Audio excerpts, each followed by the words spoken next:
క్రీస్తునాథుని యందు మిక్కిలి ప్రియ సహోదరి సహోదరులారా, యేసు ప్రభువు సిలువపై పలికిన 7 మాటలలో చివరి మాటని ఈ సమయంలో ధ్యానించుకోవడానికి మిమ్మందరినీ ప్రేమతో ఆహ్వానిస్తున్నాను. లూకా సువార్త 23వ అధ్యాయము 46వ వాక్యము. అప్పుడు యేసు బిగ్గరగా, తండ్రి, నా ఆత్మను నీ చేతులకు అప్పగించుచున్నాను అని పలికి ప్రాణము విడిచెను. ప్రభునందు ప్రియ సహోదరి సహోదరులారా, 2 వాక్యాల ముందు యేసు ప్రభువు పరలోక తండ్రిని సంబోధిస్తూ సిలువపై నుండి, నా దేవా నా దేవా నన్నేల చెయ్యి విడిచితివి అని పలికాడు. అయితే వెంటనే తేరుకున్నటువంటి క్రీస్తు ప్రభువు, ఆ శోధన నుండి తేరుకున్నటువంటి క్రీస్తు ప్రభువు పరలోక తండ్రి మీద తనకు ఉన్నటువంటి అపారమైనటువంటి అచంచలమైనటువంటి విశ్వాసాన్ని, ప్రేమని, నమ్మకమని ఈ వాక్యము ద్వారా, ఈ చివరి వాక్యము ద్వారా వెలిబుచ్చుతూ ఉన్నాడు, మనందరికీ తెలియచేస్తూ ఉన్నాడు. తండ్రి, నా ఆత్మను నీ చేతులలో అప్పగించుచున్నాను అని క్రీస్తు ప్రభువు చిట్ట చివరి మాటగా పలికి తన ప్రాణాన్ని విడిస్తూ ఉన్నాడు. ఈ వాక్యములో ప్రియ స్నేహితులారా, మనము ధ్యానించాల్సినటువంటి ముఖ్యమైనటువంటి 3 మాటలు ఉన్నాయి. మొదటిగా, తాను మరణిస్తూ కూడా పరలోక తండ్రిని మరువలేదు.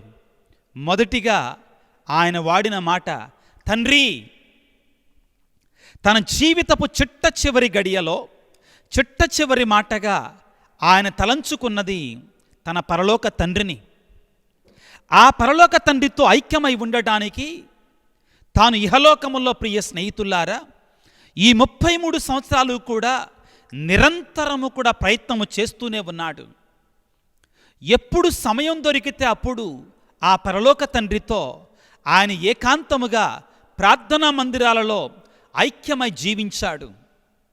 ఆ పరలోక తండ్రిని ఎప్పుడూ కూడా క్రీస్తు ప్రభువు విడిచిపెట్టలేదు. ఆయన చనిపోతున్న చివరి క్షణాలలో కూడా క్రీస్తు ప్రభువు తలంచుకున్నది తన యొక్క పరలోక తండ్రిని. 33 సంవత్సరాల క్రితం పరలోక తండ్రిని విడిచి భూలోకానికి వచ్చినటువంటి ఈ దేవుని ప్రియమైనటువంటి కుమారుడు ఎవరిని చూచైతే పరలోక తండ్రి, నేను ఆనందభరితుడనైతని, ఇతడు నా ప్రియమైన కుమారుడని పలికాడో, ఆ పరలోక తండ్రి చేతులలోనికి తన ఆత్మని అప్పగిస్తూ ఉన్నాడు. 33 సంవత్సరాల క్రితం తన యొక్క నివాసమైనటువంటి పరలోకాన్ని విడిచి ఈ భూలోకంలోనికి మానవాళి కోసం వచ్చినటువంటి ఈ దేవుని యొక్క ప్రియమైనటువంటి కుమారుడు తిరిగి పరలోక తండ్రి యొక్క చేతులలోనికి వెళ్ళిపోతున్నాడు. క్రీస్తు ప్రభువుకి అంతకంటే ఆదరణకరమైనటువంటి, అంతకంటే బలాన్నిచ్చేటువంటి, ఆదరణనిచ్చేటువంటి చేతులు మరొకటి లేదు. కాబట్టే క్రీస్తు ప్రభు అంటున్నాడు మొదటిగా తండ్రి. రెండవ మాట మనం ధ్యానించాల్సింది ఈ వాక్యముల ప్రియ స్నేహితులారా, నా ఆత్మని. చాలా ముఖ్యమైన మాట ప్రియ స్నేహితులారా. మనందరికీ తెలిసినట్లుగా దేవుడు త్రిత్వమై ఉన్నాడు. వీరు 3 రూపములో ఉన్నా కానీ వారు 3 కూడా ఒకే ఒక దేవుడు, ఏకైక దేవుడు. కాబట్టి క్రీస్తు ప్రభు ఎప్పుడైతే నా ఆత్మను నీ చేతులకు అప్పగించుచున్నాను అని పలుకుతున్నాడో, క్రీస్తు ప్రభు తండ్రితో ఐక్యమైపోతున్నాడు. మరొకసారి క్రీస్తు ప్రభు తండ్రితో మమేకమైపోతున్నాడు, సంగమమైపోతున్నాడు. చివరిగా నీ చేతులలోనికి అప్పగించుచున్నాను. యెషయా గ్రంథము 49వ అధ్యాయం 16వ వాక్యం 15వ వాక్యములో, తల్లి మరచిన తండ్రి మరచిన నేను మాత్రం నిన్ను మరువను. స్త్రీ తన పసికందును మరచిపోవునా, తన ప్రేగును పుట్టిన బిడ్డను జాలి చూపకుండునా, ఒకవేళ స్త్రీ తన పసికందును మరచినను నేను మాత్రం నిన్ను మరువను అని పలికినటువంటి దేవుని యొక్క చేతులలోనికి యేసు ప్రభు తన యొక్క ఆత్మను అప్పగిస్తూ ఉన్నాడు. ఇదిగో నీ పేరును నా అరచేతుల్లో రాసుకొని ఉన్నాను అని పలికినటువంటి ఆ ప్రేమ కలిగినటువంటి తండ్రి చేతులలోనికి, తండ్రి నా ఆత్మని నీ చేతులకి అప్పగించుచున్నాను అని పలుకుతున్నాడు. క్రీస్తునాథుని యందు ప్రియ సహోదరి సహోదరులారా, ఈ క్షణములో మనందరము కూడా క్రీస్తు ప్రభు యొక్క మాటలను ఆలకిస్తూ ఉండగా, తండ్రి నా ఆత్మను నీ చేతులకు అప్పగించుచున్నాను అని పలికినటువంటి ఆ మాటలను ధ్యానం చేస్తూ ఉండగా నీవు నేను కూడా ప్రశ్నించుకోవాలి. ఏమిటి అంటే, మనము మన ఆత్మని ఎవరి చేతులలో ఉంచుతున్నాం? మన ఈ జీవితాన్ని ఎవరికి అర్పిస్తున్నాం? క్రీస్తు ప్రభువు తన యొక్క జీవితాన్ని చివరి క్షణాలలో పరలోక తండ్రికి అర్పిస్తున్నాడు పరిపూర్ణంగా. నీవు నేను ఎవరికి అర్పిస్తున్నాం మన జీవితాన్ని? దేవుడిచ్చినటువంటి ఈ కృప కలిగినటువంటి అమూల్యమైనటువంటి ఈ జీవితాన్ని మనం ఎవరికి అర్పిస్తున్నాం? క్రైస్తవులంగా, క్రీస్తు బిడ్డలముగా మన జీవితాన్ని మనం ఎవరికి అర్పిస్తున్నాం? క్రీస్తు ప్రభువు మనందరికీ కూడా నేర్పిస్తున్నాడు. బిడ్డా, నన్ను చూడు, నేను నా చివరి క్షణాలలో కూడా నా ఈ జీవితాన్ని నా తండ్రి చేతులలో ఉంచుతున్నాను, నా తండ్రి చేతులకు అర్పిస్తున్నాను నా యొక్క ఆత్మని. నీవు కూడా నీ హృదయాన్ని, నీ జీవితాన్ని, నీ బ్రతుకుని నాకు సమర్పించుకో అంటున్నాడు. అవును ప్రియులారా, మనందరము కూడా ఈ పాస్కాయుక్త కాలములో, ఈ తపస్సు కాలములో, శ్రమల కాలములో ఆత్మ పరిశీలన చేసుకోవాలి. మన హృదయాన్ని, మన జీవితాన్ని, దేవుడిచ్చినటువంటి ఈ యొక్క ఆశీర్వాదకరమైన జీవితాన్ని మనం ఎవరి చేతుల్లో ఉంచుతున్నాం? ఎవరికి అర్పిస్తున్నాం? సైతానుకా, ఈ లోక సంబంధమైన వ్యక్తులకా, లేకపోతే దేవునికి అర్పిస్తున్నామా మన జీవితాన్ని? ఆత్మ పరిశీలన చేసుకోవాలి. పేతురు గారు తాను రాసినట్టు మొదటి లేఖలో 5వ అధ్యాయం 7వ వాక్యములో మీ విచారములను ఆయనకు అర్పించండి అంటున్నాడు. మీ భారములను ఆయనపై మోపుడు అంటున్నాడు. ఆయన మేము ఉద్ధరించును అంటున్నాడు. మనందరము కూడా ఇహలోకములో జీవిస్తూ ఉండగా శ్రమలు, బాధలు, కష్టాలు వచ్చినప్పుడు మనం ఎవరిపై ఆధారపడుతున్నాం? పేతురు గారు అంటున్నారు, మీ విచారములను, మీ బాధలను, మీ భారములను ఆయనపై మోపుడు అంటున్నారు. నీవు నేను దేవుని మీద అచంచలమైన విశ్వాసముతో క్రీస్తు ప్రభువులే మన జీవితాన్ని పరలోక తండ్రి చేతుల్లో ఉంచగలుగుతున్నామా? దావీదు మహారాజు 37వ కీర్తన 5వ వాక్యములో ఈ విధంగా అంటున్నాడు, ప్రభువు మీదనే మీ భారములను ఉంచును, ఆయన మేము ఉద్ధరించును. ప్రభువు పైన మీ భారమును ఉంచండి, ఆయన మేము బలపరుస్తాడు, ఉద్ధరిస్తాడు. క్రీస్తు ప్రభువునకు తెలుసు ఆయన ఎవరి మీద ఆధారపడాలి, ఎవరికి తనను తాను సమర్పించుకోవాలి. తన కష్ట సమయములో, తన వేదన సమయములో ఆయన కన్నీటితో, ఏడ్పులతో ప్రార్థన చేస్తూ ఉండగా హెబ్రీయులకు రాసిన పత్రిక 5వ అధ్యాయంలో పలికినట్లుగా ఎవరి మీద ఆయన తన భారమును వెయ్యాలి అని క్రీస్తు ప్రభువుకు తెలుసు. కాబట్టి పరలోక తండ్రి చేతుల్లో ఉంచుతున్నాడు తన యొక్క జీవితాన్ని. ఈ రోజున మనందరం కూడా ప్రార్థించుకోవాలి. తండ్రి, నా జీవితంలో ఎన్ని శ్రమలు వచ్చినా, ఎన్ని కష్టాలు వచ్చినా కానీ, ఎన్ని శ్రమలు వచ్చినా కానీ నా జీవితాన్ని నీ చేతుల్లో ఉంచాను అనే ధైర్యాన్ని నాకు ఇవ్వయ్యా. క్రీస్తు ప్రభువు ఒక రకంగా ఒకలాంటి ధైర్యాన్ని, చివరిగా ఒకలాంటి విశ్వాసముతో మాట్లాడుతున్నాడు. తండ్రి, ఇక నాకేమక్కర్లేదయ్యా, నీ చేతుల్లో నేను అర్పించుకుంటున్నా. ప్రియ దేవుని బిడ్డలారా, ఇది క్రైస్తవులంటే మనందరికీ కూడా చాలా ముఖ్యమైనటువంటిదండి. ఈ విశ్వాసం, ఈ పరిపూర్ణమైన నమ్మకం, దేవుని చేతుల్లో నేనుంటే నేను ఒకరికి భయపడాల్సిన అవసరం లేదు అనేటువంటి విశ్వాసం మనకు ఉండాలి. దావీదు మహారాజు 23వ కీర్తనలో 4వ వాక్యములో, 23వ కీర్తన ప్రారంభములో ఈ విధంగా, యెహోవా నా కాపరి, నాకు కొదువ లేదు అంటాడు. కారణం ఏమిటి అంటే, ఆయన నా కాపరిగా ఉన్నాడు, ఆయన చేతులలో నేను ఉన్నాను కాబట్టి నా కొదువ ఉండదు అని పలికినటువంటి దావీదు అనుభవపూర్వకంగా 4వ వాక్యములో ధైర్యముతో మాట్లాడుతున్నాడండి. ఏమంటాడు? గాఢాంధకారపు లోయగుండ పయనించినను నేను ఎట్టి అపాయమునకు జంకను, అచ్చట కూడా నీవు నాకు తోడై ఉందువు. ఎంత ఆదరణకరమైన మాటలు ప్రియులారా. గాఢాంధకారపు లోయగుండ నేను నడిచినను నాకు ఎట్లాంటి అపాయము కూడా రాదు. ఎందుకనంటే అచ్చట కూడా నీవు నాకు తోడై ఉందువు. క్రీస్తు ప్రభువు సిలువ పైన మరణ వేదన పొందుతూ ఉండగా చనిపోవటానికి ఒక క్షణం ముందుగా ఆ మరణం అనేటువంటి చీకటిలో అడుగు పెడుతున్నట్టు యేసు ప్రభు, మరణం అనేటువంటి చీకటిలో అడుగు పెడుతున్న యేసు ప్రభు అంటున్నాడు, నా తండ్రి నీవు నాకు తోడుగా ఉండగా చీకటిలో కూడా నేను భయపడాల్సిన అవసరము లేదు. ఎందుకంటే అచ్చట కూడా నీవు నాకు తోడై ఉందువు. దావీదు అంటున్నాడు, గాఢాంధకారపు లోయలో నేను ఉండగా నాకు ఎటువంటి భయం లేదు. ఎందుకంటే తండ్రి నీవు నాకు తోడుగా ఉంటావన్న నమ్మకం. క్రీస్తు ప్రభువు సిలువ మీద నా తండ్రి నా ఆత్మను నీ చేతులకు అప్పగించుచున్నాను అని చెబుతున్నాడు. అంటే ఈ ధైర్యాన్ని, ఈ విశ్వాసాన్ని, ఈ పరిపూర్ణమైన సమర్పణని ఆయన చేస్తున్నాడు. బిడ్డలారా, నీవు నేను కూడా ఆ ప్రలోక తండ్రిని యేసు ప్రభువుని పరిపూర్ణమైన విశ్వాసముతో నమ్మి మన జీవితాలను ఆయన చేతుల్లో ఉంచుతున్నామా? ఆత్మ పరిశీలన చేసుకోవాలి. తిమోతికి రాసిన 2వ లేఖలో 1వ అధ్యాయం 12వ వాక్యములో పౌలు గారు ఈ విధంగా చాలా దృఢంగా బలంగా మాట్లాడుతున్నాడండి. జాగ్రత్తగా ఆలకించుదాం. నేను నమ్మిన వానిని నేను ఎరుగుదును, నేను సిగ్గుపడను. పౌలు గారు అంటున్నాను, నేను నమ్మినటువంటి నా యేసయ్యను నేను ఎరుగుదును, నేను ఆయన గురించి సిగ్గుపడను. ఎందుకంటే నేను ఆయనకు అప్పగించిన దానిని రాబోవుచున్న ఆ దినమున ఆయన కాపాడగలడని రూఢిగా నమ్ముచున్నాను అంటాడండి.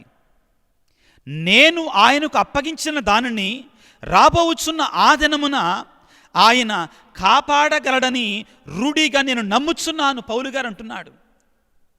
తిమోతికి రాసిన లేఖని పౌలు గారు తాను చెరసాలలో ఉండి మరణానికి ముందుగా రాశాడు. ఎంత దృఢమైన విశ్వాసం అండి పౌలు గారిది.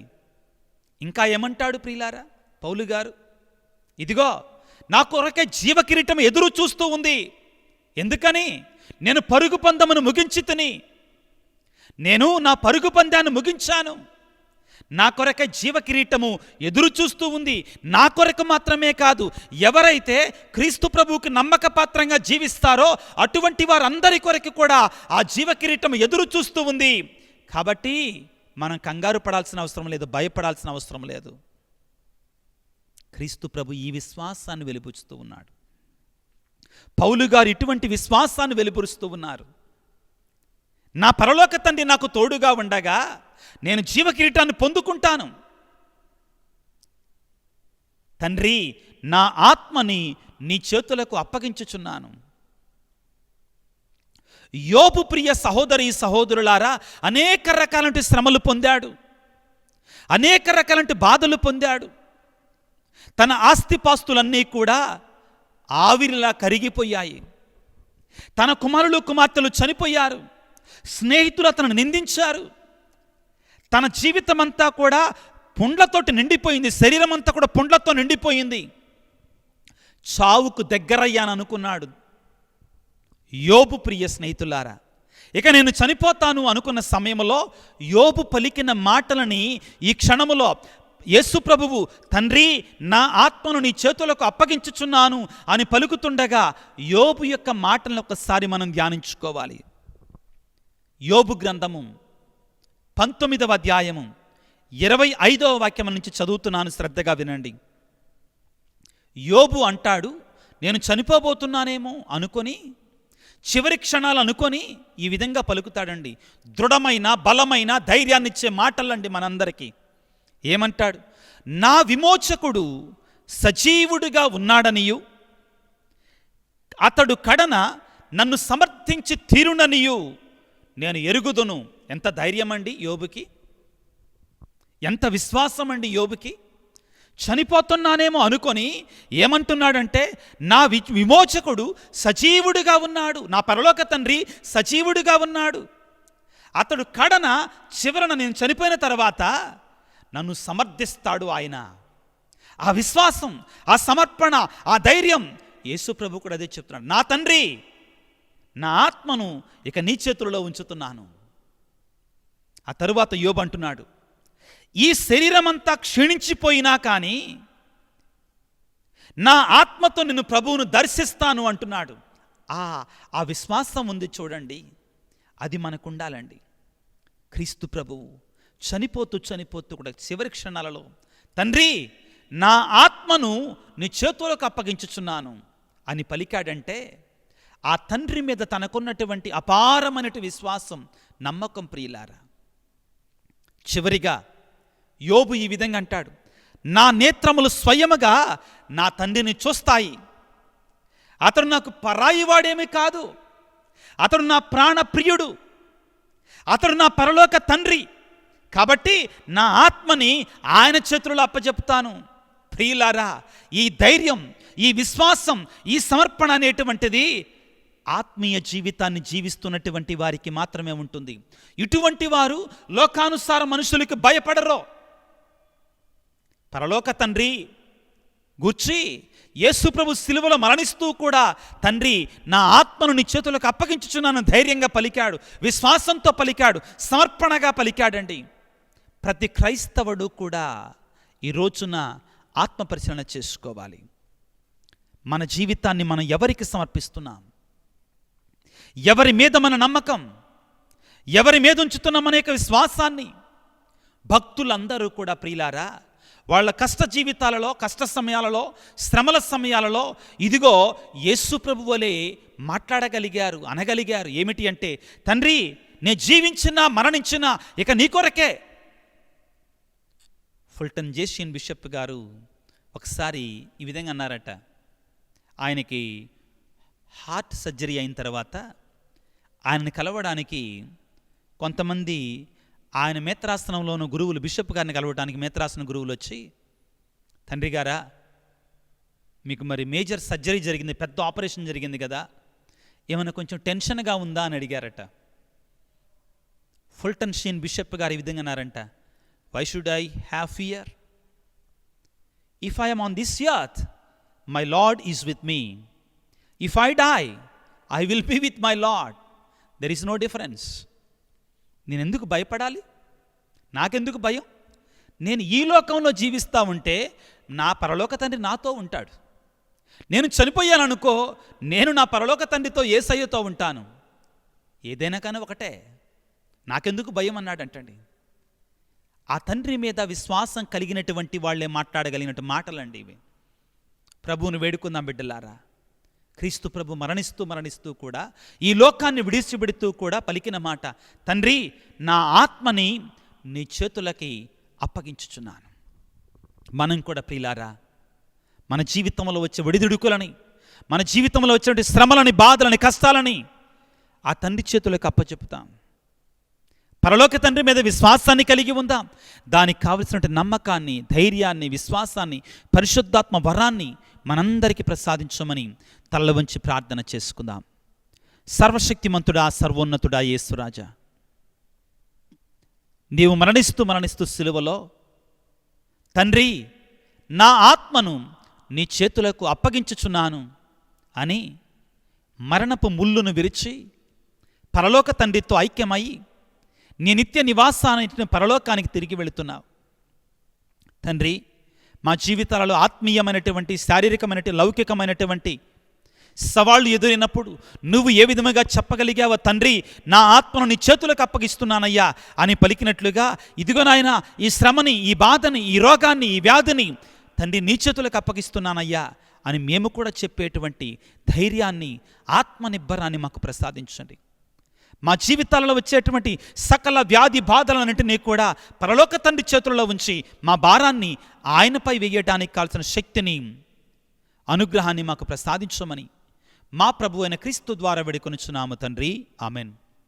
ప్రభువు మీతో ఉందురుగాక, మీ ఆత్మతో ఉందురుగాక. సర్వశక్తిగల సర్వేశ్వరుడు పిత, పుత్ర, పవిత్రాత్మ మిమ్మందరిని చల్లగా దీవించి ఆశీర్వదించి కాపాడుదురుగాక. God bless you. దేవుడి మిమ్ము దీవించుగాక.